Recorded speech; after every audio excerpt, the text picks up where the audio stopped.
میں نے تفسیر کل پیش کی تھی، آج صرف چند یہ واقعات پیش کرنا چاہتا تھا تاکہ میرے بچے، میرے بھائی، میرے بزرگ احساس کریں کہ آج بھی ہمارے پاس ایک معجزہ موجود ہے، بلکہ ایک نہیں دو معجزات موجود ہیں، قرآن بھی موجود ہے، اہل بیت بھی موجود ہے۔ کبھی نہ کہیں حسین تھے، حسین ہیں۔ میں جو روایت پیش کرنا چاہ رہا تھا، المحجۃ البیضاء، فیض کاشانی کی تفسیر، بلکہ حدیث کی کتاب المحجۃ 8 جلدوں میں، وہاں سے مولا محمد محسن فیض کاشانی کی کتاب سے حدیث پیش کر رہا ہوں۔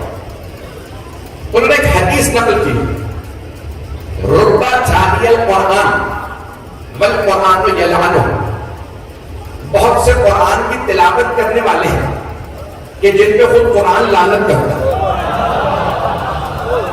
پریشان ہے حضرات، تو وہ حدیث نبوی ہے، بہت سے قرآن کی تلاوت کرنے والے ہیں، قرآن کی تلاوت کرتے ہیں اور قرآن انہیں پہ لعنت کرتا ہے۔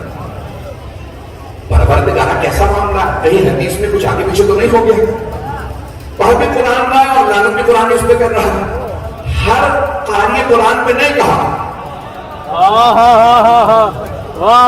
جو پیغمبر نے یہ نہیں کہا ہر قاری کو نہیں، کہ کچھ ایسے قاری قرآن ہیں، پڑھتے قرآن ہیں اور قرآن انہی پہ لعنت کرتا ہے۔ تو یہ کون سا قاری قرآن ہے؟ قرآن کی تلاوت کرتا ہے، قرآن پڑھتا ہے اور قرآن کہتا ہے تجھ پہ لعنت دو، کیوں پڑھ رہا؟ کہ وہ قاری قرآن جو علی کو چھوڑے، قرآن کو تھام لے، تو قرآن کہتا ہے تجھ پہ لعنت، تو نے علی کو چھوڑ کے مجھے لا لیا۔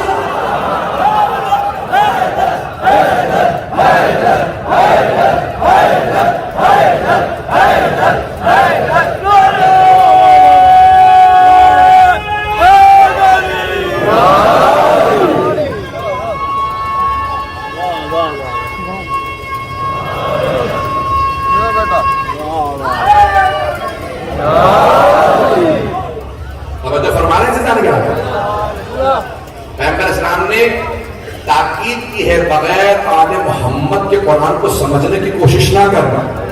پیش کر رہا ہوں تفسیر سورہ حمد، اس کی پہلی آیت بسم اللہ، اس کے بعد الحمدللہ رب العالمین، تمام تعریفیں اس اللہ کے لیے جو عالمین کا مالک ہے۔ تو یہاں الف لام استغراق کا ہے، یہ جنس کا ہے، جس کی وجہ سے آتا ہے لفظ تمام۔ کل الحمد نہیں کہا، الحمد للہ رب العالمین، تعریف کے لیے بھی آتا ہے، یعنی نکرہ سے معرفہ بنانے کے لیے بھی آتا ہے، کامن ناؤن سے پراپر ناؤن بنانے کے لیے بھی آتا ہے، جتنی ہو سکتی تھی گرامر کی ساری میں نے پیش کر دی، اور استغراق کے لیے بھی آتا ہے، تمامیت کے لیے بھی آتا ہے۔ اور سے سنیں گے اس مسئلے کو حل کر رہا ہوں۔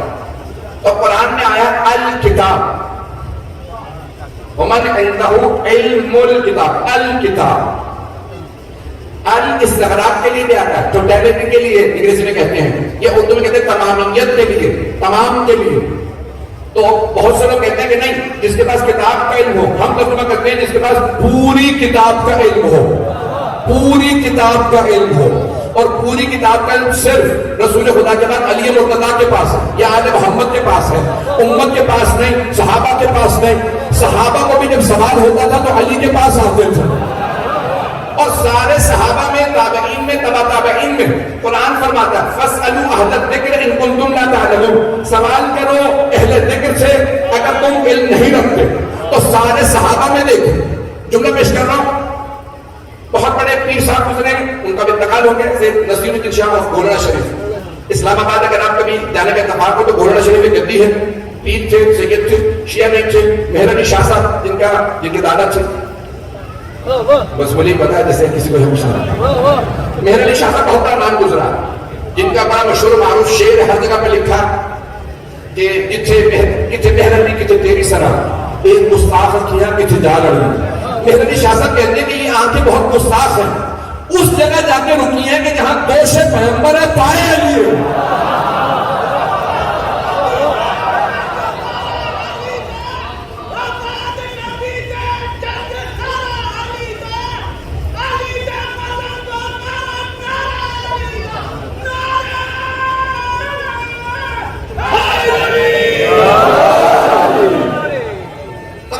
میں گئے میرے ساتھ. وقت بہت تیزی سے گزر رہا. انہی مہر شاہ صاحب کے پوتے سے نصیر الدین شاہ جب برطانیہ آئے, ان کا بھی انتقال ہو چکا. میرا اتفاق ہوا شیعہ سنی مشترک جلسہ تھا جہاں مجھے خطاب کرنا تھا, انہیں بھی خطاب کرنا تھا. تو انہوں نے خود فرمایا, کہا میں پشت نہیں کروں گا. جہاں ان کی کرسی تھی پشت پہ میں بیٹھا تھا, کہا یہ پشت پہ بیٹھے میں پشت نہیں کروں گا. پورا خطاب انہوں نے مجمع سے کیا اور میری طرف پشت نہیں کی, ٹیڑے کھڑے تھے کہ نہیں میں پشت نہیں کروں گا. تو ایسوں کا ہم احترام کرتے ہیں کہ جو سادات کا احترام کریں آل محمد کی وجہ سے. اور انہوں نے اسی جلسے کے اندر ایک جملہ کہا کہ میں نے قرآن میں پڑھا, اللہ کہہ رہا فاسألوا, سوال کرو, حکم ہے, یعنی پوچھنا واجب ہے. میں نے سارے صحابوں میں تلاش کیا کہ کس سے سوال کروں, کوئی نہیں ملا. پھر میں نے تابعین میں دیکھا کوئی نہیں ملا, فقہاء میں دیکھا کوئی نہیں ملا, مفسرین میں دیکھا کوئی نہیں ملا, محدثین میں, مورخین میں, ادباء میں, شعراء میں, سب میں دیکھ لیا, مجھے کہیں کوئی نظر نہیں آیا. پوچھوں کس سے؟ اللہ کہہ رہے پوچھو اہل ذکر سے. کہ میں سوچتا رہا, دیکھتا رہا. پھر ایک دن میں نے دیکھا مسجد کوفہ ہے, منبر پہ علی ہے, سلونی سلونی کا دعویٰ ہے.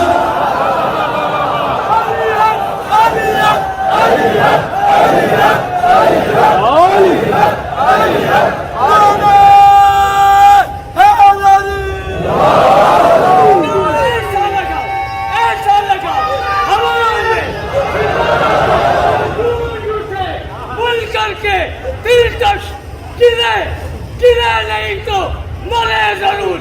آج کی مجلس کا سپر پاور نعرہ توجہ ہے جس محبت سے آپ سن رہے میرے ٹنڈے بوٹے الفاظ میں ممنون ہوں آپ کی محبت ہوگا. اب آئیے ذرا الحمد مدح, مدح عربی میں کہتے ہیں, مدح خانی جیسے اردو میں کہتے ہیں. حمد, مدح اور شکر تین عربی کے لفظ اردو میں استعمال ہوتے ہیں. حمد اس کی ہوتی ہے جو اچھائی کرے, نیکی کرے اختیار سے, بغیر کسی ضرورت کے.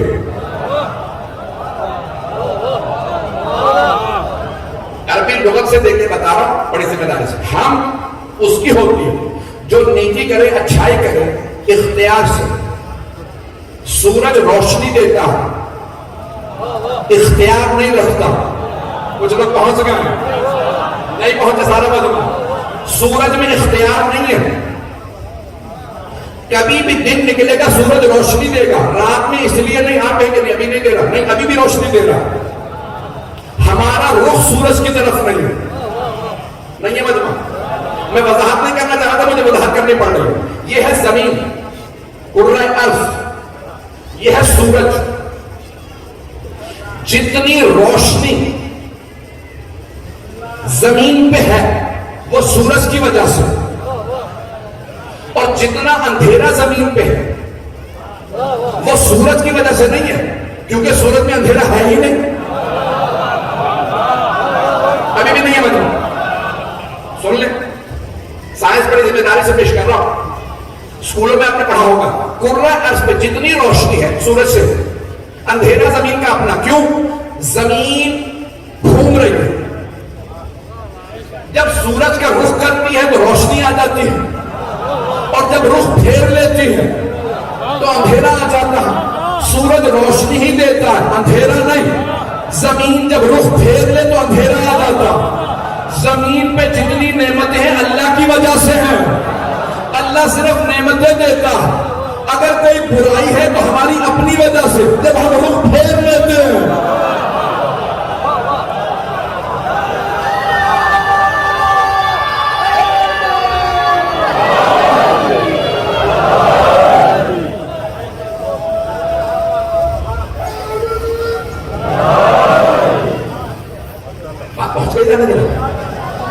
اللہ کی طرف سے شر نہیں ہے.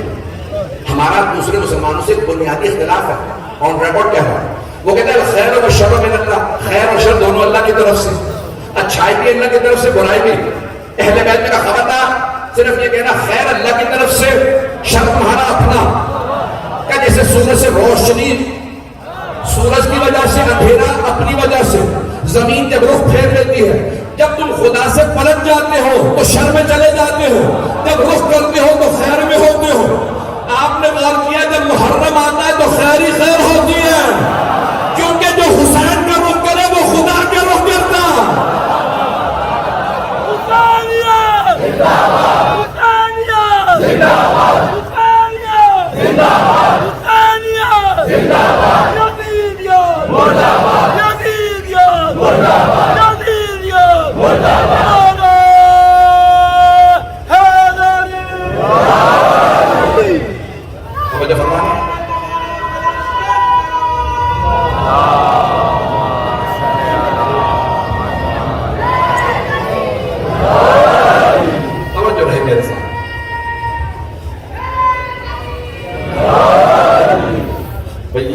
بچے میں اپنے ساتھ میں لے کے آیا، نہ یہ بزرگ میرے ساتھ آئے. جو بھی شیعہ عقیدت رکھتا ہے تو اس کی زبان سے ایک فی البدیہہ علی علی ہی ہوتا ہے، ایسا ہی ہے.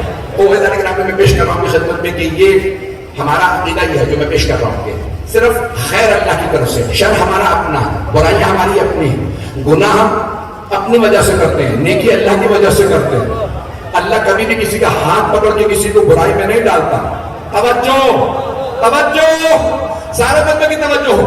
کیا خبردار یزید کو برا نہ کہنا، اچھائی برائی اللہ کی طرف سے. یزید نہ مانتا، حسین کو کوئی اور مار دیتا، اللہ نے اس کی تقدیر میں لکھا تھا. اسے چھپانے کے لیے تم نے اللہ پہ الزام لگا دیا. اگر اللہ ہی کی طرف سے برائی بھی ہے تو اسلام میں سزائیں کیوں ہیں، جہنم کیوں ہے؟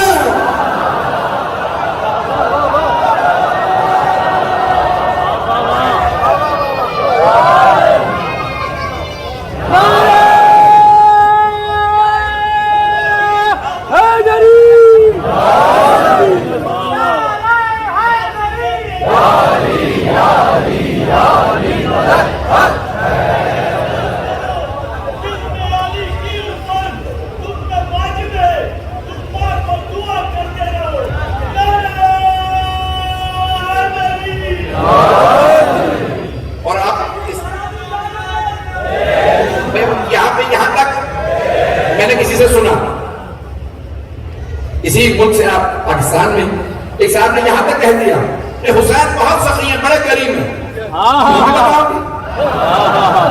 کہ حسین بڑے سخی ہیں، انہوں نے حر کو معاف کر دیا تھا، اور اگر یزید کو معاف کر دیا تو تم کہاں کھڑے ہو گئے؟ تو میں نے کہا کہ سنو پھر، حسین جتنے بھی کریم ہو اللہ سے زیادہ کریم نہیں ہے. شیطان کو برا